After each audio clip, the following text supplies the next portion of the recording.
How can we define a person as a workaholic? And what are the differences between a hard worker and a workaholic? So to find the answer, we have connected with Irene or Irene, a clinical psychologist. Good afternoon, Irene. Thank you so Good much for afternoon. thank you so much for joining us this afternoon. So let's go right into it. First of all, is a workaholic considered as a psychological disorder?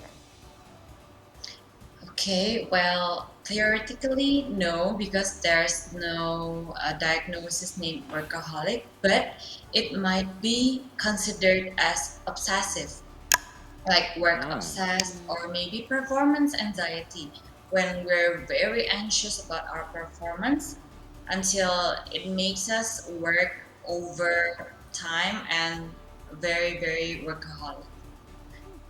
All right, so this is actually my personal problem. Mine too, perhaps. Go I ahead, think go so. ahead. Okay, so there is always a time when I feel so anxious about me being productive or not. So in a day, if I have free time, I would feel anxious, Myron. And I normally work on Saturday and Sunday as well Wow. because well, that's a must that I have to do, right? So is that something abnormal to feel anxious if you have free time, or is it a typical trait of being a workaholic, and that is fine? Okay, that's very interesting. So let's have a deeper look at ourselves. Well, to consider this is normal or not, maybe the first question is, do you feel happy while you work? That's a tough question, Because, though. Yeah, but I feel happy because I'm yeah, running my own thing, right? So this is something that I built from zero, and surprisingly, I'm happy though. okay, so that's great to hear. Well, there's no quantity of time that defines workaholic or not, but it's about the quality. Is it, it's about the question, do you feel happy while you work? And do you have a quality rest while you're off work? Because that's very important. There's no certain hours that could consider someone as workaholic. It's more the quality. Oh, very interesting. What, according to you, are the typical working hours, though, and how should we maintain the balance? Okay, so I think there with different industry, like we have a different working hours. Maybe for office hours, it's like 8 to 5 or 9 to 6.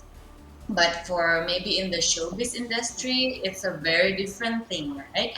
So it's about how we manage our rest, the proportion of our rest, and our working time.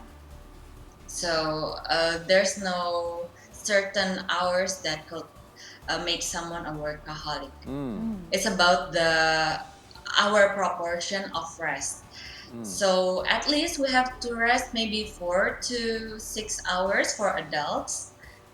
It's the minimum time. If we have the luxury, maybe we can have a 7 to Yeah, 8 yeah, hours of yeah, sleep, or maybe rest is not just about sleep.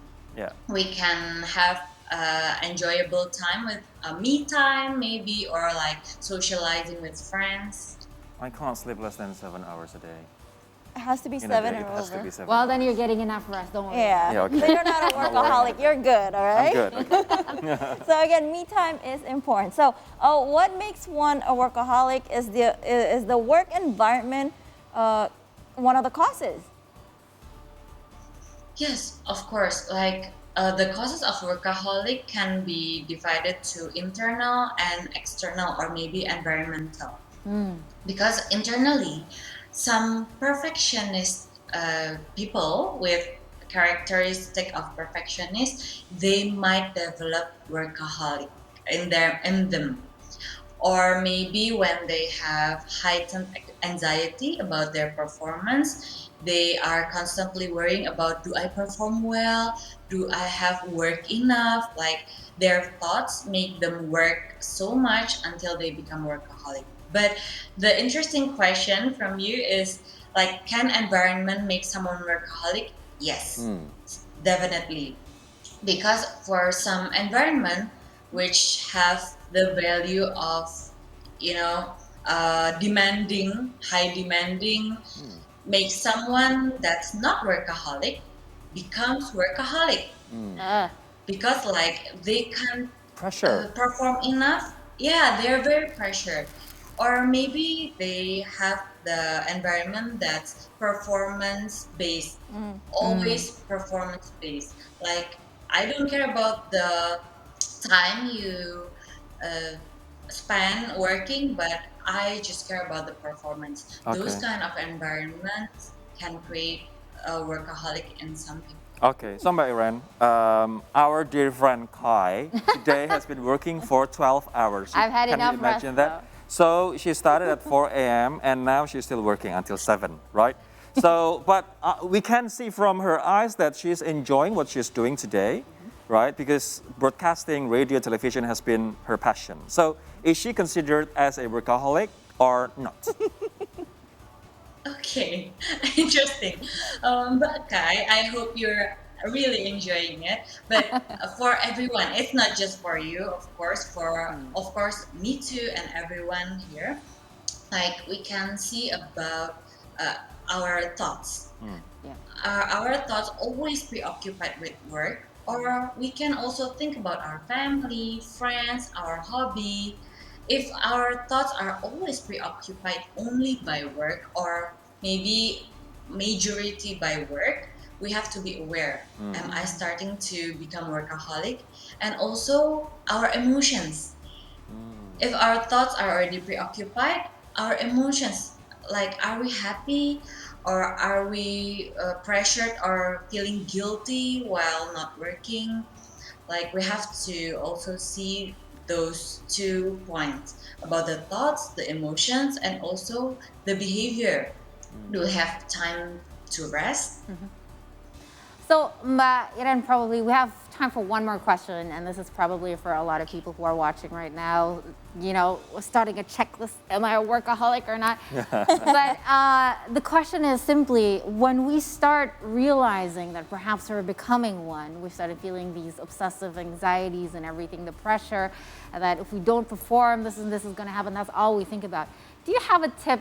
You know, of a toolkit on how we can manage these emotions and really slow down again? Okay, yeah, this is very important because in this fast-paced city, we have to work a lot, and maybe there are 3 things that we can do to avoid becoming work obsessed or heightened anxiety. So the first one is we can divine or redefine our balance. What are our values? What are actually we want to achieve in life? Wholly, not just in work, but what do you want to achieve in life? And find that balance and do it. And the second one is we can ask again, what's our motivation to work? Like, is it for just pleasing others, or is it also for ourselves, for family, and what's our motivation? And if we are happy achieving that motivation, we can continue working. But if not, we have to redefine. And the last one is please schedule our rest. Because sometimes we are very into our work. It's not that we don't want to rest, but we think that we don't have time. But actually rest is something that we have to schedule.